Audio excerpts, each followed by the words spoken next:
Welcome back to Head Shepherd. We're doing this one live. We haven't got many online, so hopefully we've got a few questions coming in. We have had a couple of questions posted on various forums over the last little while, so we'll grab them and talk to them. But it's been an interesting year over 2024 with some pretty tough periods weather-wise, market-wise, and so I guess there's lots of people happy to close the chapter on 2024 and look forward to 2025. It's for us as a business, it's always our best. I think we're at our best when we're helping people when they're back against the wall. There's lots of, I guess, things we can select for and do that do help the cost of production in sheep enterprises. Obviously, genetics is not the quickest fix, and so a lot of the solutions people have been looking for in 2024 have been more about nutrition or management or just straight cost cutting to get through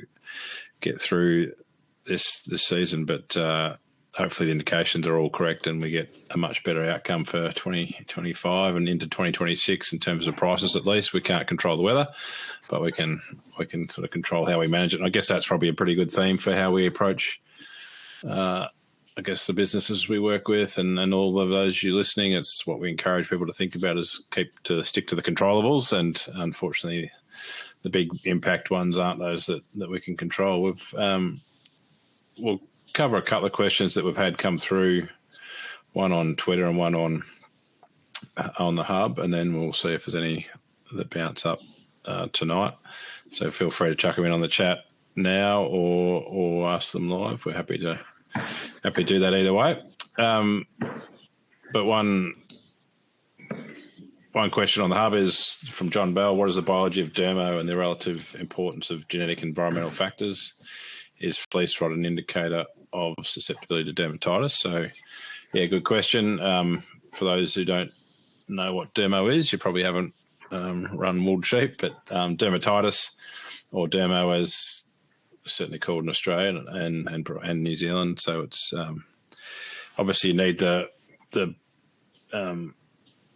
infectious agents present. So the bacteria that do spread and cause dermo. So it's an infection on the skin. So it's bacteria impacting or affecting right on the skin layer that can obviously proliferate and causes that hard crusting, which is basically a band of happy, bit of a bacteria party going on. And it's obviously you need the bacteria present, but you also need the conditions to be right. And that there's often prolonged exposures to wet conditions and humidity, moisture coming together and anyone can imagine what bacteria like to grow in, and that's what dermatitis is. You do need the infective agent, so it is quite contagious. So it's often we get it we'll get it to spread when we yard wet sheep or whatever, and we steam them up.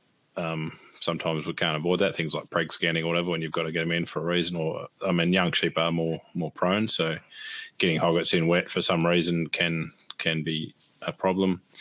I guess predisposition is from sort of density of fleece, so animals that stay wet longer, which tends to be our more dense equivalent. So that's your sort of merinos and fine wool sheep tend to have more dermo.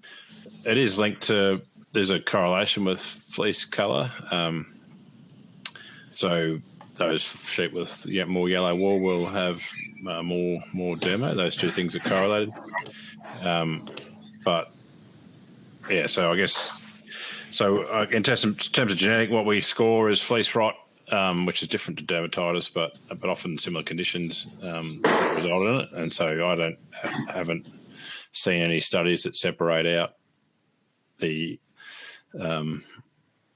dermo from fleece rot and wool colour, but they tend to be similar. When you see a sheep with dermo, I don't know what comes first, chicken or the egg, whether it's dermo comes and then you get fleece rot and colour, or it's the other way around. But generally there's a fleece structure there that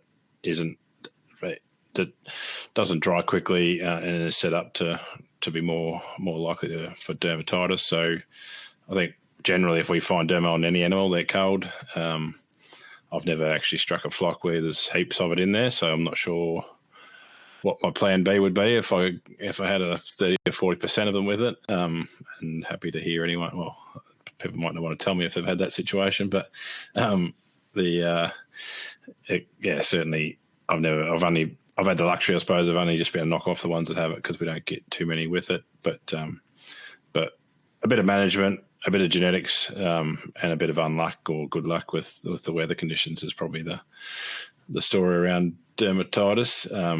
I guess we have been really focused this year and a little bit of last year maybe, but 2024 I reckon probably was the year where we really got focused on scoring wool traits. A little bit surprised, I guess, by the lack of data that is in sheep genetics for those that have scored wool colour and fleece rot. There's actually not that many records in there, which means that we've probably contributed most of them, or not us, but the scoring we've done for clients' flocks.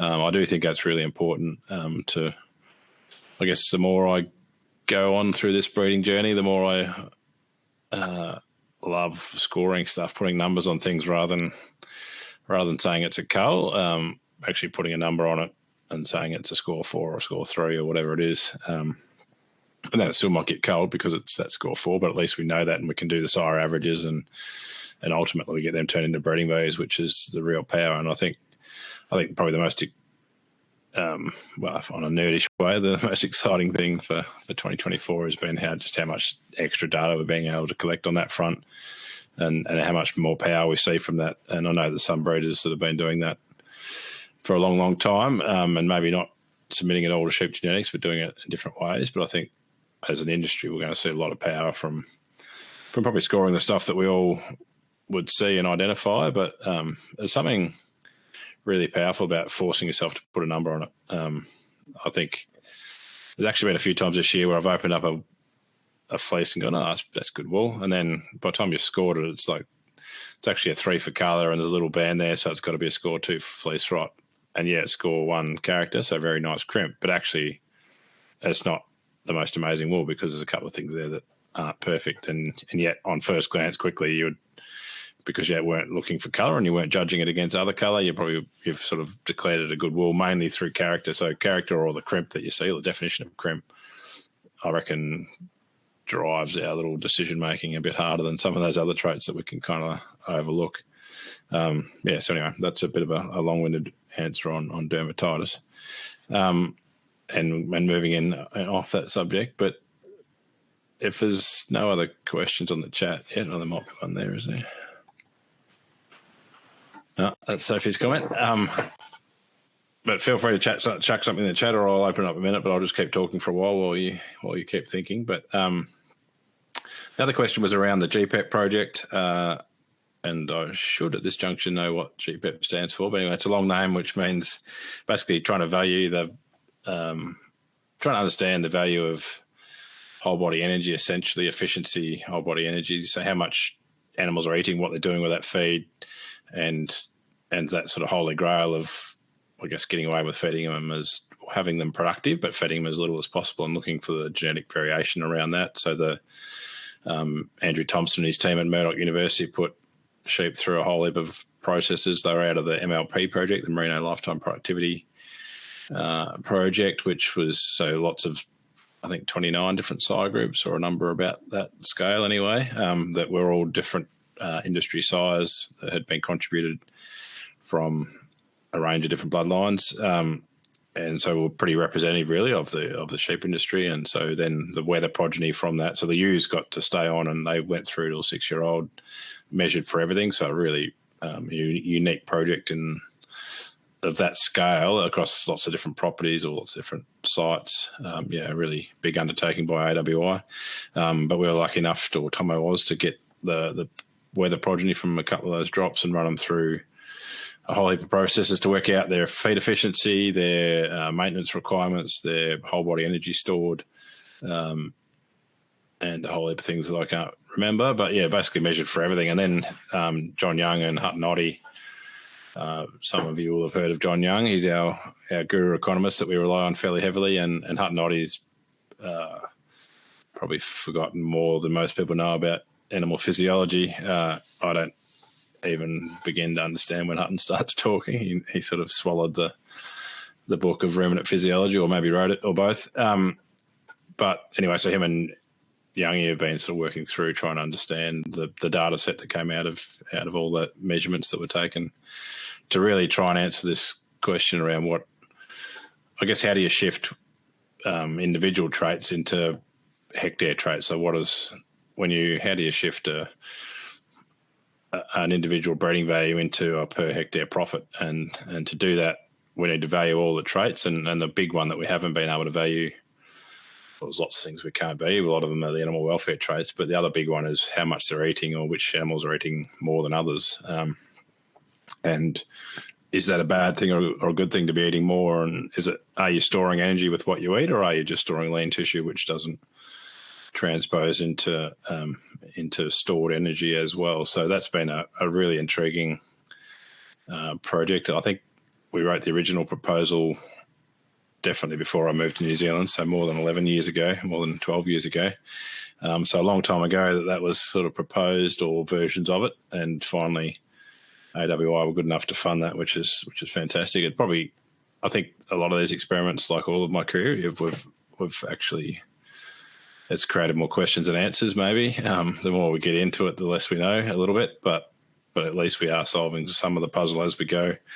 And I think, core to that has been trying to get a value on sort of fat, I suppose, and we've used fat depth breeding value as a sort of proxy to whole body energy, or sort of it started off as a kind of, we started off thinking it was a link to reproduction, then we sort of got our heads around the fact that it was actually a link to condition score, and then we got our heads around the fact that condition score is actually whole body energy, which is what we're selecting for. So we're trying to build an animal that has the ability to build energy when times are good, and then obviously use that energy when times are not so good. And we know that the Australian and New Zealand sheep industries both have times of plenty and times of not much at all. And there's been various parts of all over the place that have had long periods of not much in the last little while.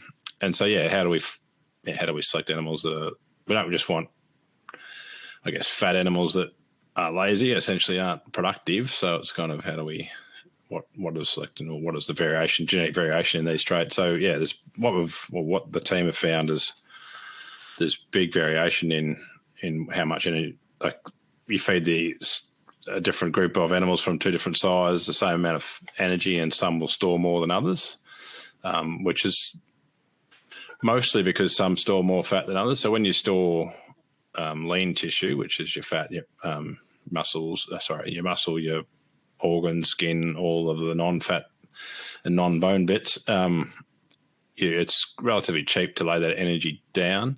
But the key thing is, there's two key things with that.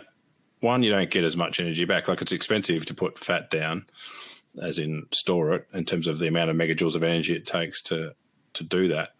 But every megajoule you store is pretty much given back to you. It's stored there. It costs you nothing to keep it, and the energy that you gain when you burn that fat is mostly back to the animal, and so it becomes a really efficient store of energy. In lean tissue, there's something called protein turnover. So when you store lean tissue, so whether it's in muscle or your organs, every day, that the protein that you had yesterday is actually new synthesized, has been burnt and then being synthesized into new proteins. So those tissues are always in turnover to keep the cells healthy and do the normal process. And fat cells aren't doing that. So fat is just sitting there like a tank of oil, essentially. Like, it's just imagine just a vat of fat just sitting around the animal, and it's not actually biologically active at all. It's just sitting there, whereas the lean tissue is burning. So, but the rate of burn is such that in about I think it's about 25 days, you've basically halved. If you had started with 1 megajoule of energy in lean tissue, in about 20 odd days, you're down to half a megajoule of lean store because of that protein turnover cost. So it's an expensive energy store to keep. Whereas in your fat, the megajoule you stored 20 days later is still there, and 100 days later it's still there until you go into energy deficit and draw on it. Whereas that lean tissue is just slowly eroding away. So they're the kind of, I guess the project hasn't found that, but the project has helped us to have that thought process to work out what is going on. so we're now trying to work out what that means for different side groups and what that means for the economic value of fat or whole body energy in a selection index. And so that's the process that's going down, and making sure that we're weighting it appropriately based on that. So that doesn't mean that we would put all our selection pressure on fat or whole body energy, but it means if we get an economic weighting on it, we can weight it appropriately with other traits that we need in our animals. I guess the other thing that we've seen in that project is that as you increase fat, which is sort of linked, but as you increase fat proportion, which is done through selection, you drop the maintenance requirement because you're changing that a proportion of lean tissue. So therefore, the proportion of protein turnover, you actually end up with a lower maintenance cost. So one animal might need 8 megajoules of energy per day to maintain live weight, whereas another one might only need 7.5 based just because of that different ratio. So you kind of see how you can build this animal that you can run at higher stocking rates and not have any negative impacts on that animal, and actually have a profit or make a more profitable animal. And that's really the ultimate.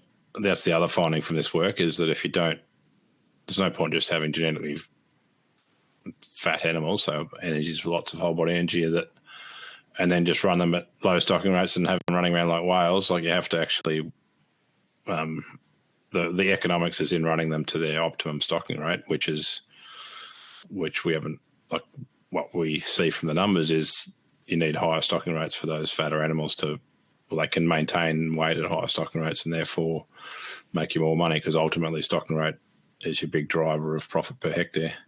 So that's that project, and I think that's probably that area is one of the most exciting things happening. The question on Twitter was around how does that relate to, it was from Dale Harris, and how does that relate to, I guess, non-merino breeds, composites and strong wool animals and even shedders. What's the relevance there? And I think it would be similar. Like, I don't think the work's been done in merinos, but the concepts of whole body energy and lean tissue turnover, protein turnover are all going to be the same. So I think the concepts are going to be similar. I mean, most of those breeds are starting from a higher base, so they already have probably more whole body energy stored or more fat stored than what your traditional or typical merino has. So whether the need for selection is as great as is in merino, but we haven't really proved any non-linearity yet. So that would suggest that it is just as relevant. But again, and that sort of, I guess, highlights why you can run, like, whilst crossbred sheep are heavier, you can kind of push them a bit harder generally. And so you end up with probably a higher stocking rate. I guess the other important thing here, and I'm watching the questions, there's nothing there, so I'm going to keep talking. Yeah, I do have a question, but carry on talking about that if you want to carry on talking about it. It'll take me a while to go for it. So this comes from a conversation I was having this weekend. At what point in your breeding program does it make sense to start breeding your own rams, and like what benchmarks should the flock be reaching before you start taking that step? I know, like, everyone wants to breed rams. Well, that's an interesting can of worms. I mean, some people don't want to breed rams, and so some people don't have the time and don't have the interest. So I think, lots of people we talk to probably do want to breed rams because we end up talking to people that like genetics. But I don't think. Well, there's two parts to that equation, and that one is, I guess, there's two parts to the economics of that equation. One is the cost of rams, and two is the opportunity cost of slow genetic gain. And so you can't. I think if you're breeding rams because you think that you can do it cheaper than you can buy them, you might be dreaming, unless you're probably buying more than, I don't know, I won't put a number, well, I will put a number on, but I don't know if it's right. I think if you're buying more than 30 or 40 rams, you can probably justify thinking about breeding your own, but not at the expense of doing it well. And I think a lot of people kind of if breeding rams to you means I buy one ram from my chosen stud and run it over some ewes that I've selected, and then keep the male progeny from them and sort of hand pick based on phenotype without much information, I think the cost, the loss of potential because you haven't done a very good job of genetic gain is probably greater than the money you've saved. And I think people underestimate how much time it takes to actually breed, the cost of breeding a ram. And Justin's online; he can tell us how much the cost of breeding. Also, is Mark, a couple of ram breeders here, but yeah, I mean, I think people underestimate the cost of the time, the labour, the effort to actually do it well. And we certainly don't advocate if you're going to do it, you have to do it well. There's no kind of do it and do a half-baked effort. There is, I guess, in the world of genomics coming forward, there's probably ways you can, there are ways, and we help people do that, to do it in a more efficient manner. I think if you want to breed rams because you have struggled to find the rams that suit your place in the market around you, then that's a more valid reason maybe than saving money, or that you're just passionate about it and you want to get into it. I think you'd want to be hitting pretty top 20% benchmarks, KPIs for your commercial enterprise before you sort of decided that breeding rams was your thing, but or have at least ticked off the majors of sort of water wire and FERT and all those things that are kind of priorities in getting a sheep business cranking. And then you might have some time where you can breed rams, and certainly, what I would advocate is if you're going to do it, you have to do it well, and that's the same whether you're a stud breeder or a commercial farmer. I don't have a lot of time for people that want to do a half-baked job of breeding rams. I think that it's too big. The opportunity cost of doing it poorly is too big. Didn't really answer that question, but gave an opinion. That's all I wanted. Justin's asked a question. In South Australia this summer, many will be confinement feeding. What opportunities does this present in terms of whole body energy measurements of other traits that are measurable to use a negative season to a positive outcome? Yeah, good question. So I think unfortunately, the work that was done was sort of done really accurately. So knowing how much they eat, and unfortunately in confinement, you still don't know that, but you can run them you can kind of give them a ration that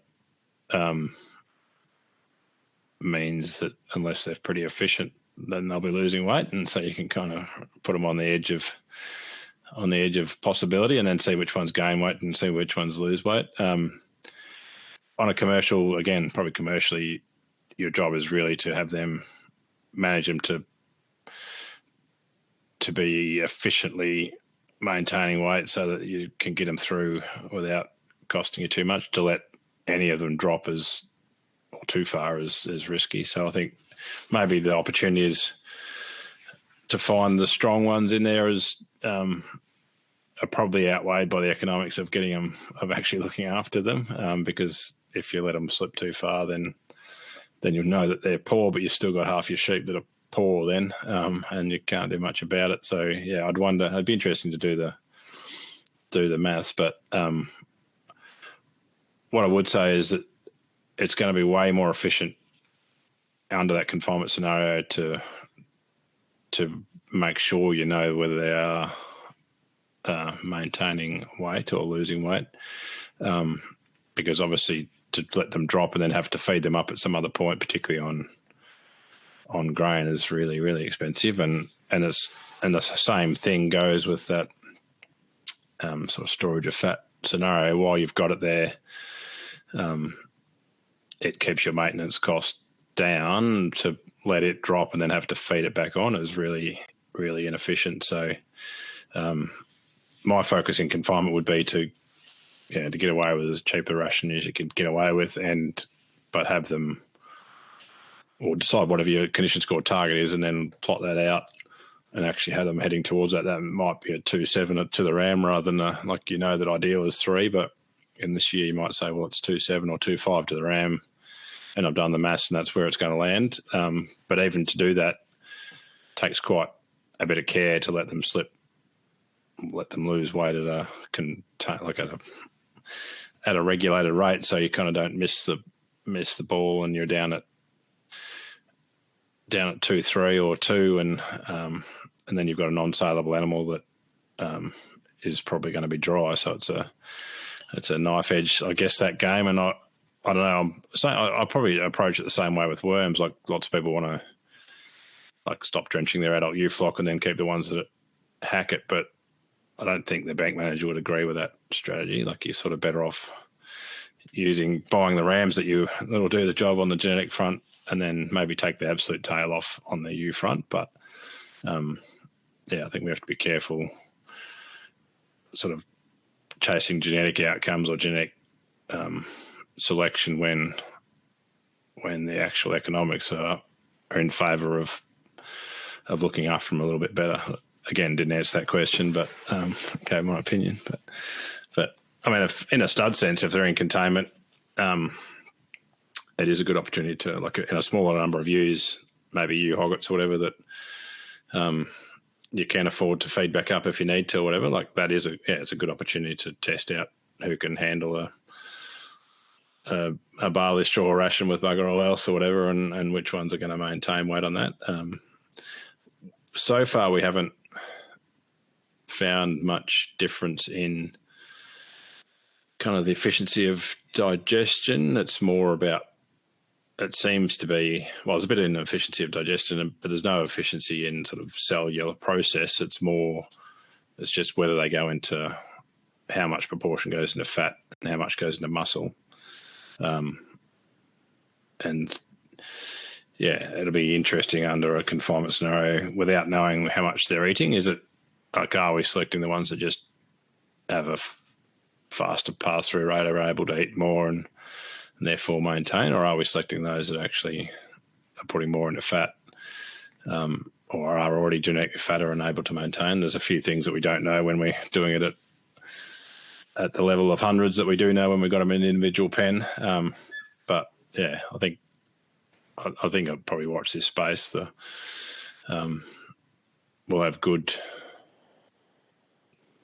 economic sort of values around what the proportion of selection potential or preference should be on those sort of traits, and how to do it the best way, I guess, for different selection processes. Yeah. Anyway, I mean, the other point, which maybe was what I was going to raise before, was the current selection indexes have zero value for these traits pretty much. So having any value on them is better than none, because we know that they are economically important. And the other thing I wanted to point out was our current sort of processes of evaluating size across, like on a central site, are a little bit flawed on this basis, because we sort of run those progeny you're going to run that group of progeny to the optimum for the group, but within there you've got some that naturally will maintain weight on less feed, and others that need more feed to maintain weight, and sort of run them to the middle. And so you've got some that are sort of at a lower stocking rate than they can handle, and therefore their profits being knocked back, or because they're not doing as much per head, but actually there could be more of them on that same amount of land, and then making more money per hectare. And then you've got other sheep that are running a bit lean, and so would actually need to be running at a lighter stocking rate to perform. And so we throw them all in the same paddock and stick them together. We measure them and we make declarations around who the most profitable sire is, or group progeny from a sire is, but it's a little bit flawed in the sense that unless they're running at their optimum stocking rate, we don't actually get to know that. And so that's what this work's trying to understand, I suppose. And because we're making some assumptions around their maintenance requirement and their energy intake that just aren't true. So that's the kind of stuff we want to really get our teeth into, I reckon. Mark's asked, do you think there's an opportunity to identify sheep with better grazing habits, attitudes? Definitely better attitude. Penalising those animals that wait at the bottom of the next shift versus those that climb out and go looking for a feed. Is there anyone doing this? And if so, how? It's a good question. The only one I've sort of heard of is a guy in Queensland talking about like animals that will go 2 days away from water, essentially, so that you can drive into, and that comes back to the kidney setup, the loop of Henley or whatever it is. There's some of them have a better water efficiency, and that's a genetic thing. And so they can, in that country, you need to be obviously getting back to the water point is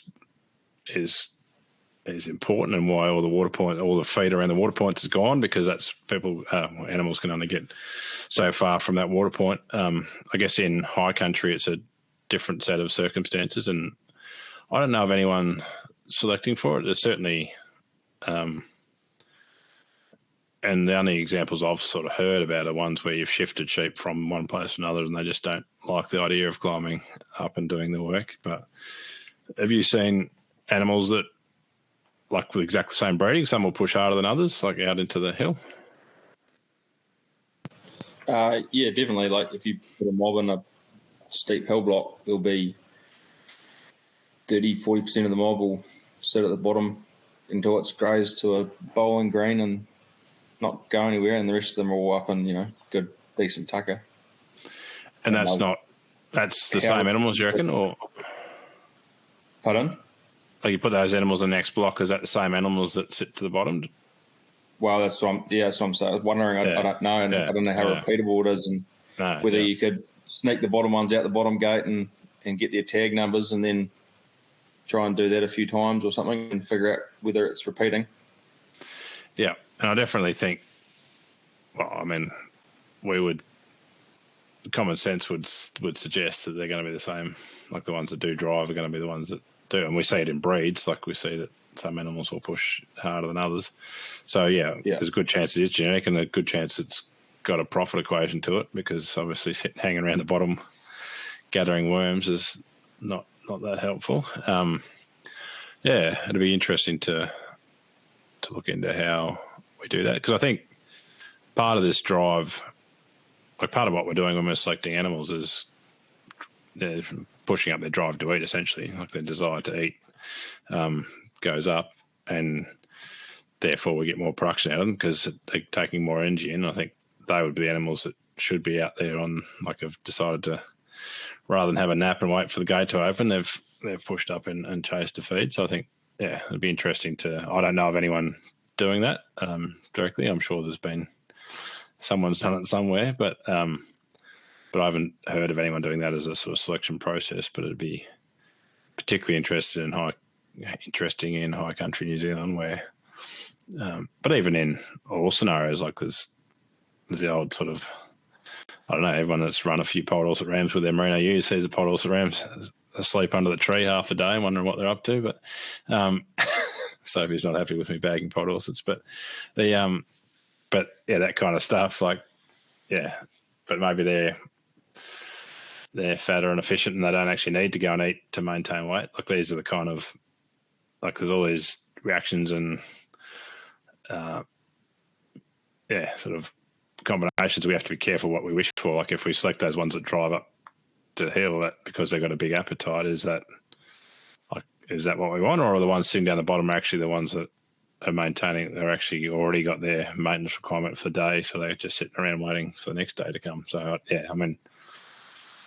these are all the good. That's why we've sort of ended up asking more questions than we've answered, because all these things just keep popping into our heads. But I do think, and even if it wasn't as efficient to drive up that hill and eat, it's still more efficient as a farmer to have something going up there and eating it, so that you're not just chewing the bottom out. And so there's all that sort of herd or flock effects that at the individual level might not be best for the animal, but as a total profitability it might be. And I think that's where we've kind of got to get our thinking onto. It's this sort of whole, like I'm not a big fan of feed efficiency as much as I am as whole herd or whole flock efficiency. Like the individual's not paying the bank manager, it's the whole. And so how do we breed them to act as to be best for the whole rather than for the individual? And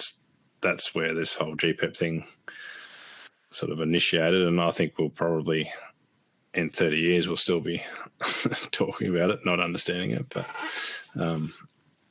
it is, I think, fascinating. And it's sort of moving us past this. I mean, did my PhD and was really excited about the correlation between fat and repro, and that sort of got off on that bent. But I think it's got more and more exciting as we sort of try to understand what is actually happening at a biological level, and it's definitely not all about reproduction, and it's not even sometimes it's not even about reproduction. It's more about just that maintenance of cost. So, yeah, intriguing times.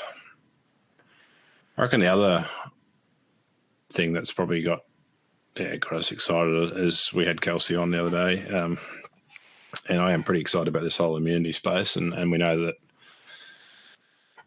condition score fat's probably going to be related to that. May or may not be, but I think there's a whole space of worm resistance, immunity, lamb survival, fatness. There's a whole heap of things that I think, as we sort of slowly wander our way towards the super sheep, these are the kind of things that we're going to be exploring. So we're going to be, while it was lovely when we could just measure live weight, fibre diameter and fleece weight, maybe it's, I think those days are gone, and we're going to be increasingly measuring lots of stuff, I think, as we seek to maximise or minimise cost, and I guess optimise that cost of production or minimise cost of production by driving up production and driving down cost. I think, it's going to be some interesting times ahead. I once worked for a farm. They had merino, and they got rid of them into some composite because they wouldn't stop climbing to the top of the hills, and they kept dying in snowdrift. Last merinos that didn't move up Death Valley. And that is, like you said, there's ones in there. But then are they down by the gate because they've got a bit of foot rot, or, it's not necessarily you're going to split that effect up too. Yeah, that's the thing. Like, we need to understand every bit. And I think that's what we're finding with like our selection indexes these days. Like most places we go to, we've got 15, 20 traits in there, and that is a nightmare to some people. But when they're weighted appropriately in an index, you're not actually fighting it at all. It's kind of, and it's just that we want to understand more, because if you've got 5 things in there, then there's 15 other things that you've left out that might be wandering the wrong direction. And that's the beauty of scoring stuff. When you get breeding values on some of the traits that we'd be normally visually assessing, or it just makes it so much easier. And I think that's what we don't know that's the scary stuff in genetics, rather than what we do know. And I think it's hilarious. My favourite vision, I reckon, was when you got you got merino wethers down low somewhere, and there's a pile of rocks in the middle of the paddock, and they all go and stand on the pile of rocks just to get as high as they can in the paddock. Like the high country merino in New Zealand is a special critter, that's for sure. But they do like to get up high, and I guess that's part of their upbringing. They love to be next to each other, and they love to be up high. Mark's asked, is there any value or significant gain to be made from genotyping the best 10% of the young ewes every year to help make property-specific ram buying decisions? I think doing a flock profile once every 5 years or so, it does tell you where you're at as a commercial farm, and so that's doing genotyping 20 randoms out of your young ewes. And that kind of tells you what you're strong at, where you're strong, where you're weak. To do the top 10%, are you thinking as a selection tool, or as a understand where you're at benchmark? No, probably more as a selection tool, just try and figure out what sire lines or whatever are kind of working in your system. Because I find, like, you go out and you buy 10 rams a year or whatever it is, and 2 years later, 3 of them have fallen to pieces. One's wool's not holding up, and you might have 3 or 4 that are still what you like, phenotypically. Oh, so you're thinking, do a DNA pedigree of the better ones and see who dad was, kind of thing? Yeah, I guess so. Yeah, yep. Yeah. I can't do the maths quick enough or model it fast enough in my head, but it's something we can certainly sit down and try and spreadsheet. And I think, understanding the sire would be, I guess, do it once would be interesting, and then work out if it's randomly across the 10 rams that were in the mob, then we're known to give up. But but if there is 3 or 4 sires represented, because we'll obviously buy ram lambs or 2-tooth rams with no known. Well, they haven't got, most of them don't have progeny, and we then accept that breeding bay or updates to that breeding bay without that progeny being entered is what it is. But obviously, we know that once you progeny test them, that they do shift. I guess, one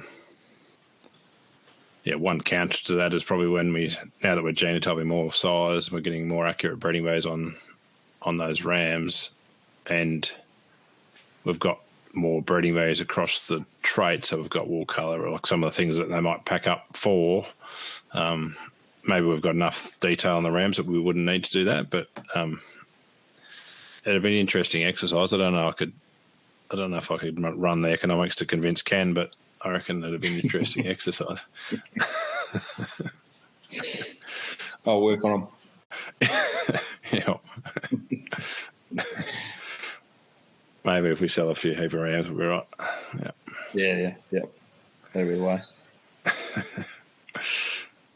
Right, we better wrap it up there. We've had some long podcasts for 2024. We don't want to make another one. I guess it's just a final massive thank you to all those listeners. Definitely the highlight of our week is when we get the listener count. Sometimes it's a highlight, sometimes it's not, depending on what the number is. But, we love bumping into people this year all over the place. So we bumped into some Canadian listeners and had chats with listeners in the UK and obviously across Australia and New Zealand, caught up with lots at LambX and other places. And it certainly has been a great COVID baby, the Head Shepherd podcast. We'll